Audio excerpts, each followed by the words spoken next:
Atensyon sa mga Duterte diehard supporters.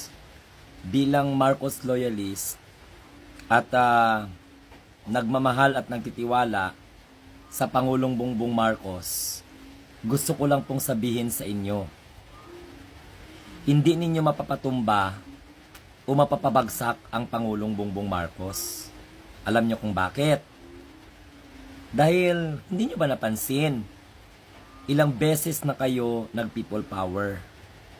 Kahit ano na lang na mga akusasyon ang ibinabato ninyo sa Pangulong Bongbong Marcos, sa First Family, at syempre, lalong-lalo na kay First Lady Lisa Araneta Marcos, hindi pa rin kayo pinaniniwalaan ng karamihan sa ating mga kababayan.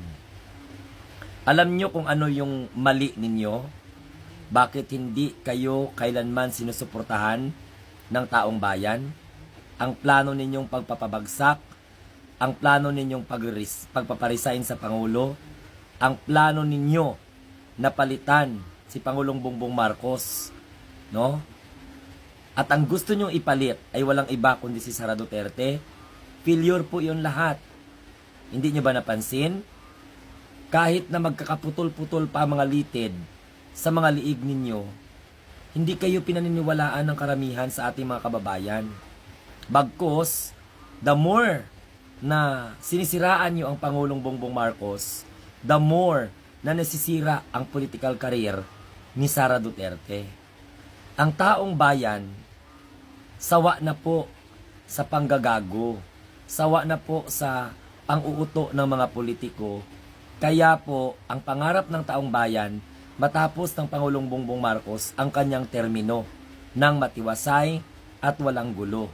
Pero nung pumasok itong pagiging ambisyoso ni Sara Duterte, ang pagkagahaman sa posisyon ng mga kaalyado ni Sara Duterte, hindi po talaga nila napabagsak ang Pangulong Bongbong Marcos. Kasi alam nyo kung bakit? Ang pagiging Pangulo kasi ng ating mahal na Pangulong Bongbong Marcos ay mas basbas po yan mula po sa kataas-taasan. At syempre, na-translate po yan sa boses ng sambayanang Pilipino. Kaya kahit na ano pang gawin ninyong pagpaplano na pagpapabagsak, tandaan po ninyo, si Pangulong Bongbong Marcos ay may quality. Maka-Diyos, makatao, makakalikasan, makabayan, at makabansa. Ang mga politiko na sinusuportahan niyo ay I'm very very sorry, lalong-lalo na yung mga Duterte, hindi po nagpapahalaga sa kapakanan ng sambayanang Pilipino. Huwag kayong masaktan. Kasi hindi nyo na po kami mababago dahil unang-una, inalis namin ang tiwala namin at pagmamahal sa mga Duterte dahil naging masyado silang mayabang.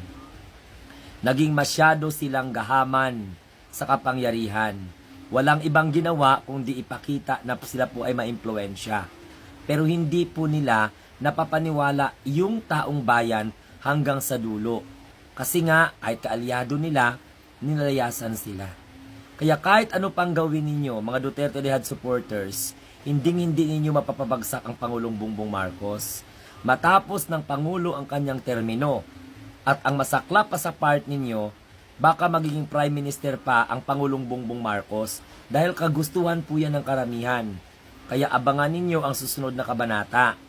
Huwag kayong mag-alala dahil iniisip pa rin ni PBBM ang kapakanan ng sambayanang Pilipino kahit pa ang trabaho ng mga maka-Duterte, siraan ito ng siraan at patalsikin sa pwesto. Pero pasensyahan tayo dahil mahal ng taong bayan ng Pangulo kaya hindi nagtatagumpay ang panggugulo ninyo. Gets? Iba po ang may pagmamahal sa bayan. Ha? Tandaan, kaysa may pagmamahal sa mga politikong may saltik at sayan.